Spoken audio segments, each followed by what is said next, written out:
right, so Nothing More just dropped their new album titled Carnal this past Friday. It's 15 songs, 45 minutes, 15 songs? 15 tracks at least. Sorry. So, if you're not familiar with Nothing More, you may call them alternative metal, just hard rock. They have metal moments, here and there. Metalcore E, Metalcore Light. Yeah. So they open it with the title track, Carnal, which is kind of odd choice for a title track because it's just like a weird intro track. Not really much to listen to, in my opinion. It's pretty much just like an interlude, or not an interlude, but like, just an intro into the album leading to that first track. So yeah. It is a very odd choice for a title track. But they don't probably follow TMFT rules with how they choose their title tracks. So title track means something else to them, I guess. So the next song, the first actual song on the album, is House on Sand, featuring Eric from I Prevail. This is absolutely one of the best songs that I've heard from Nothing More. I absolutely love this song, and I'd feel that way even if Eric wasn't on it because he's really just kind of a small part of this song. I just think this is a song that's perfectly written, and the chorus is one of the catchiest that I've heard in modern rock, which is saying quite a bit. Yeah, it's explosive coming out of the intro. There is a big hook with that chorus, as Jason just mentioned. It's super, super catchy. I like this as an opener. Nice. If It Doesn't Hurt is the next track. Man, these dudes know how to write a hook. This is another huge one. Yeah. Johnny Hawkins' vocals here are just next level. Yeah, it's another huge chorus. Breakdown was fun. This sounds like standard Nothing More if you know the band. This is so far the most listened to track they have. I actually didn't know that. Yep. So Angel Song is next? On the album, not in their discography. Oh, right. Yeah. Right. So Angel Song is next. We start out with some heavy chugging. Your favorites on here. A little heavier than what we typically get from Nothing More. Yeah. This song sounds great until we get to the minute and 15-second mark, and David Draymond comes in. This pretentious asshole. With his stupid robot vocals and ruins it. I look forward to hearing this song live, where I don't have to hear his stupid voice. I'll wait for Disturbed to go on tour with Nothing More and then just play it together. I like the chanty opening. Thought that was pretty cool. And they bring that back, just leads into the verses and throughout the songs periodically. I thought the chorus felt kind of flat here, and David wasn't as annoying as he usually is. There was also an interesting little solo with some effects over it. It wasn't a bad song. Yeah, so then we get into, Free Fall is the next track. It's a really well-written ballad. I dig it, even though it honestly could easily be a U2 song. This is where the album started to free fall. And then you got Blame It on the Drugs. Yeah, maybe. Obviously one that was inspired by his ex.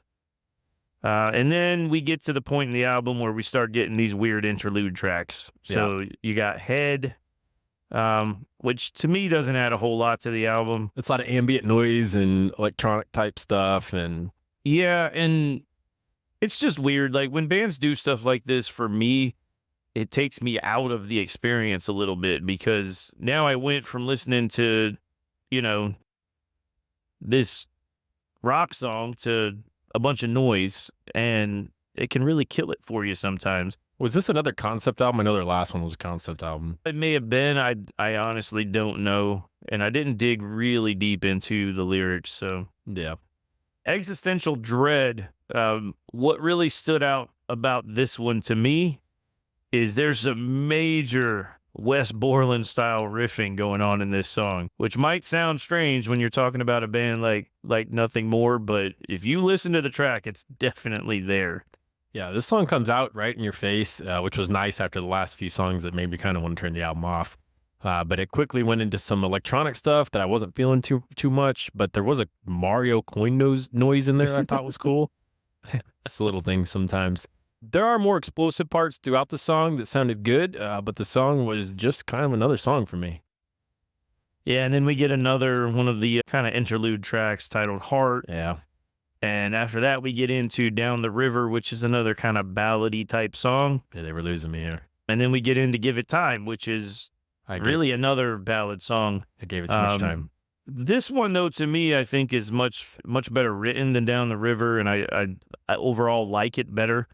I can already picture the cell phone lights going off whenever they're playing this song. I will say that even though I wasn't feeling a lot of these songs here in the middle, I could see them probably playing very well live. Oh yeah, they're going to be big time sing along type tracks. And when you go see Nothing More live, that's definitely, you get a lot of that. I mean, the people that are really into it they're singing every single word. So yeah. Meanwhile, me and Justin are just drunk starting a mosh pit, you know. Yeah. I broke my wrist and Nothing More, right? Yeah. My wrist hurts right now too. Same one. And then you got Sight, which is another kind of filler song. Just, weird sound effects and stuff. Doesn't add anything to me. The next song is titled Stuck. And there's more Limp Bizkit style riffing in this one. And man, I'm here for that. $3 bill, y'all. I like the Wes Borland style riffing. I can get down with that. I do typically hate this, the trap metal stuff that Sinister is known for doing. But it really works on this song, I think, and it adds a layer of aggression that's not really present in a lot of the other songs, and it kind of makes it stand out on this album. Yeah, to me, this is the standout track on the album. I really like the heavy parts. It's got a really catchy chorus. I have no idea who Sinister is, but I did not know who it was either. I didn't go look him up. But either. I looked it up, and I was like, oh, this is trap metal. Yeah, I'm not into shit like that, but I like this track. Yeah, it was a good song. They close it with Run for Your Life. Technically. Which I think is a great way to close the album. It's got one of the heaviest, crunchiest guitar parts. But it also, I think this one, more than any of the other songs on the album, really showcases Johnny's vocals, which, let's be honest, that's the main attraction here. Yeah, it's a very cleanly produced album, for sure. And his vocals do come to the forefront on everything, so... And then, of course, they got to do the Tool thing and sneak one more kind of filler track in at the end. That's the sound. I'm not down with that part, but I can kind of overlook it for the most part. But I just hate when I'm listening to something and then these weird filler tracks just come and they just kind of pull me out of it. Yeah. And, there's bands that I really like that do it, and it just sucks. It's kind of jarring sometimes. Yeah. But that's my personal opinion. I know people like that stuff, and that's cool. Mixed in the right way, it works. I don't necessarily know if it was the right way on this album. Well, I know Amy and I discussed it, and she really liked it. She liked all of the tracks, including those ones, and she felt like they added to the album. But to my ears, I don't want to hear that. I don't want to hear you go from music to just crazy shit. Yeah, but I think they made this album for their fans, so their fans are going to love it. The first time I put this album on, I forgot I was reviewing it, and I started skipping songs. That's not good. I had to go back and listen again, and I again fought the urge to skip many of the songs in the middle of this album. There's just, to me, a lot of filler and songs that could be B-sides rather than actual tracks on an album. It's 15 tracks. I don't really understand why there's way too much filler and ambient noise tracks in here. There's only a handful of songs that I really enjoyed. I've never been a big fan of this band to begin with. Usually this is how their albums are for me. It's a few songs that I like and then kind of a bunch of other tracks that are just there. If you're a Nothing More fan, as I mentioned, you'll probably enjoy this. It was made for the Nothing More fans. If you're on a fence about this band, it's probably not going to change your mind. I really did not like this listen overall. Carnal is a 2 out of 6 for me. Oh, wow. Man. That's rough. I'm sorry, Amy. I still want to see them live. Again. I mean, they're great live. They really are. I don't want to break my wrist again, but, maybe you do now after you heard my review. So overall, this is a metal podcast, and, this band and this album aren't necessarily metal. That's okay. We listen to a lot of non-metal. But there's definitely some metal moments. And I think that the people that are fans of bands like I Prevail, Wage War, and other similar bands probably find a lot to like here. The production is super clean, as Justin said. The songs are well crafted, full of big, catchy hooks. And Johnny Hawkins is legitimately one of the best vocalists in the game right now.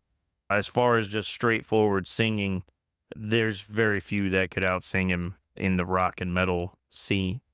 Nothing More is not usually a go-to for me personally. but I do always tend to like their stuff when I hear it, and I've always dug their live shows. This album just continues on the path that they've been on for a while now. Super polished, super consistent hard rock. My only complaints about the album are the filler songs and the goddamn David Draymond feature. That said, I know a lot of you that are listening love David Draymond, so that might actually be a positive thing for you. And if so, hey, enjoy it. I would have preferred the track without him myself. But all of that said, I think it's a pretty solid album, and I give this one a 4.5 out of 6. We are very different on this take.